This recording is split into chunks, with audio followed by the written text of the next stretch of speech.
Bonjour à tous, on se retrouve pour une nouvelle position avec ici le trait pour les blancs. Pas trop compliqué aujourd'hui puisque là on voit avantage pour les blancs hein, dans cette position. Dame de tour, cavalier fou de chaque côté avec le même nombre de pions, je crois, 6 pions. Mais là, les blancs viennent de prendre un pion important ici en D6 qui leur permet d'avoir un pion passé. On pourrait envisager simplement d'échanger les tours hein, et d'avancer éventuellement le pion en D6. Mais bien entendu, on va chercher mieux. Hein. On cherche une petite combinaison hein, qui va nous permettre de conclure assez rapidement, hein, certainement.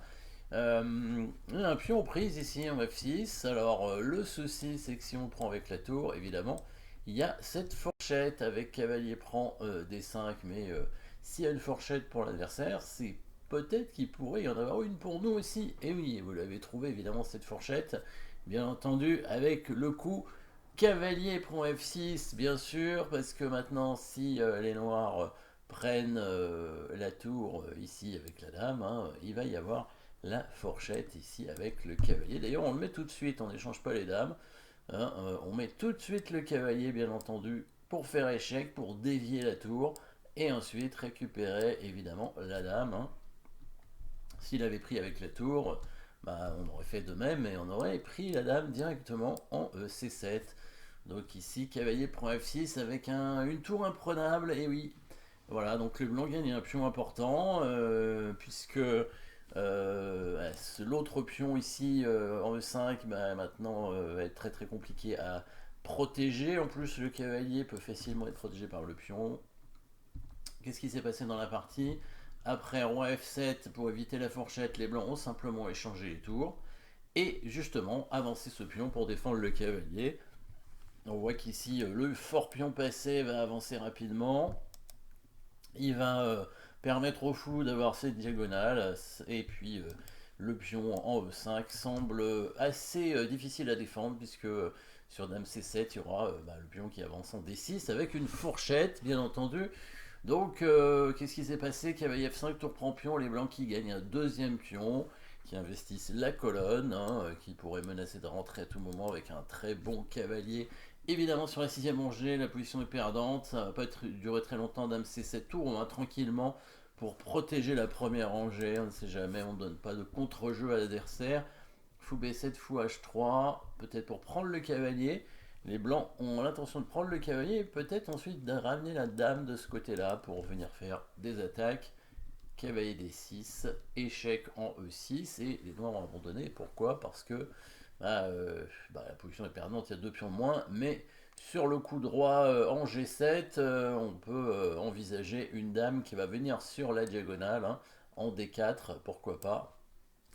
Ça peut être pas mal hein, pour menacer une découverte sur cette diagonale. Hein.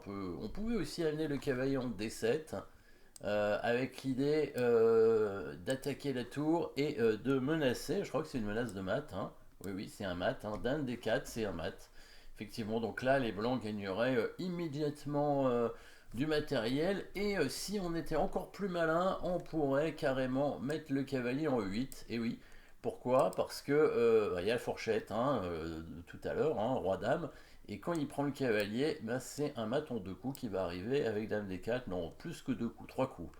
Roi F8 forcé, dame H8, roi E7. Voilà, cette case supplémentaire. Mais dame F6 mat ici. Voilà.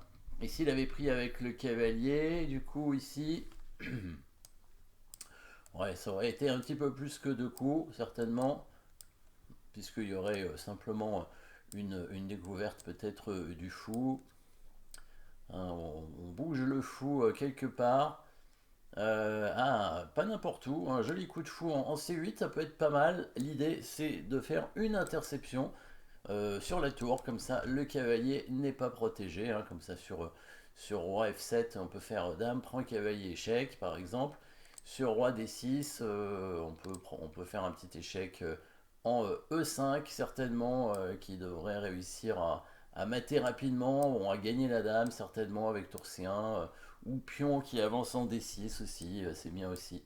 Hein, échec à la découverte, on gagne la dame, etc. Donc de toute façon, la position était perdante à partir du moment où le cavalier prend ce pion au premier coup. Hein, déjà, ça permet au blanc de gagner un pion, et puis très rapidement un deuxième. Et ensuite, bah, le roi va pas réussir à se protéger contre les attaques des pièces blanches. Voilà, merci d'avoir suivi cette position. N'oubliez pas de vous abonner et à très bientôt.